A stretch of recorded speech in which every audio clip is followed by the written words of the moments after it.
Olá pessoal, tudo bem com vocês? Bem-vindos a mais um vídeo dessa nossa série versículo por versículo, a série que nós estamos pegando um texto bíblico e analisando com cuidado a partir das línguas originais. Nós estamos lendo o primeiro capítulo de Romanos, capítulo esse muito importante e vale a pena você prestar atenção, porque nós vamos desenvolver agora no versículo 2 aquilo que Paulo ele coloca como cerne, como essência teológica e a motivação daquilo que ele está fazendo e tentando se comunicar por meio dessa carta.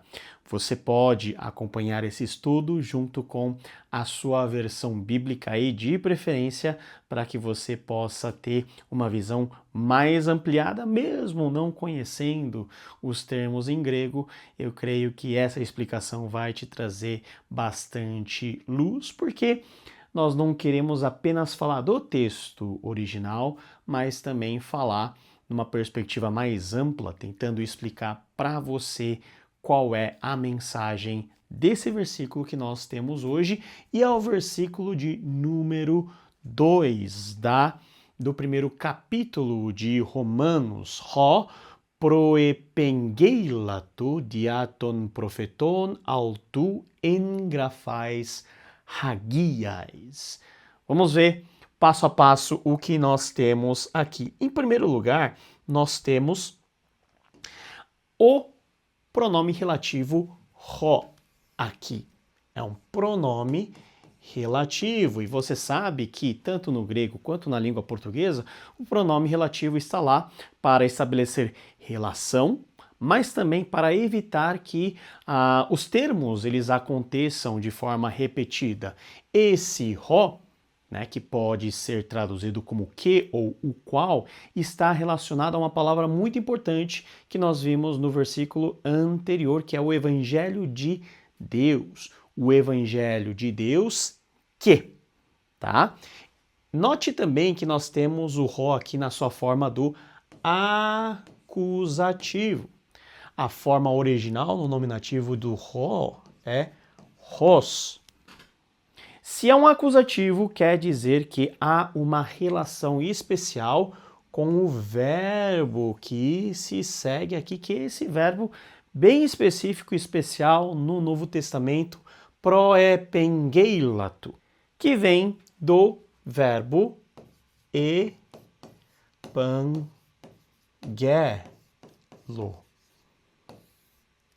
que significa prometer. Uma das traduções importantes é prometer. Veja que nós temos um aoristo médio desse verbo, mas é importante notar que nós temos um pró aqui. Esse pró é um prefixo preposicional e esse pró dá ideia de antes ou antemão. Então, quando nós temos aqui o pró, isso dá a ideia de algo que foi prometido antes ou de antemão. Faz todo sentido, não é verdade? Paulo, apóstolo de Cristo Jesus, separado para pregar o Evangelho de Deus que fora de antemão prometido. Prometido remete à ideia de promessa, ou seja, a continuidade natural que nós temos a partir do Antigo Testamento, desembocando no Novo Testamento, nas boas novas de Deus. E quais são as boas novas de Deus? É aquilo que Deus faz por meio de Cristo Jesus, na sua encarnação, na sua morte, na ressurreição para a salvação do povo de Deus. Isso que foi prometido lá anteriormente no Antigo Testamento e agora está sendo cumprido. Então essa promessa que vem antes, esse antes se refere justamente à promessa que nós temos a partir do Antigo Testamento. Por isso que esse verbo todo é um verbo muito importante. Foi prometido, mas nós temos a sequência aqui, por meio. Nós temos aqui uma preposição. E veja só, sempre quando nós temos uma preposição na língua grega, você tem que se atentar a um fato muito importante. A preposição, ela depende do caso da palavra com o qual a preposição está associada. E quando nós estamos falando de caso, nós estamos falando no nominativo, genitivo, locativo ou acusativo. Num sistema aí de 5 vozes ou 5 casos, né? Nós teríamos aqui o vocativo também, que não entra nisso particularmente. Então, sempre quando você tem uma preposição, você precisa estabelecer a relação que essa preposição tem com a palavra com qual ela está relacionada, ver o caso dessa palavra e aí sim você tem uma ideia do que está sendo dito. Não é algo simplesmente de você pegar o dicionário e aplicar a primeira definição de uma preposição para a sentença toda. Então, a atenção gramatical é a questão da preposição que demanda que você saiba também o caso da palavra para que você saiba o que está sendo dito. Vamos ver o que está acontecendo aqui? Nós temos aí dia, que é uma preposição, e nós temos ton, profeton. Nós temos aqui um artigo e um substantivo, ou seja, um substantivo definido que está em um genitivo plural. Nesse sentido, dia mais genitivo plural, nesse caso, nos dá uma ideia de agência. Ou seja, o qual o Evangelho de Deus que fora de antemão prometido por meio dos profetas. Essa ideia de por meio de, através de, nós estamos falando de uma ideia de agência. Então aqui nós temos uma preposição ligada a um genitivo de agência, por meio dos profetas, e aí nós temos o pronome da terceira pessoa do singular, também no genitivo, mas esse genitivo, atenção, é um genitivo que vai dar uma ideia de posse. Dos seus profetas. Os profetas de quem? Os profetas de Deus. Então, até aqui, organizando a tradução. O qual foi prometido de antemão por meio dos seus profetas. Ou os profetas dele, numa tradução mais literal. Esse é o tu se referindo a Deus, que envia os profetas. Veja que na última frase preposicional nós temos aqui uma outra preposição, a preposição en. Essa preposição talvez você conheça, é a preposição em, né? Ou em algum lugar.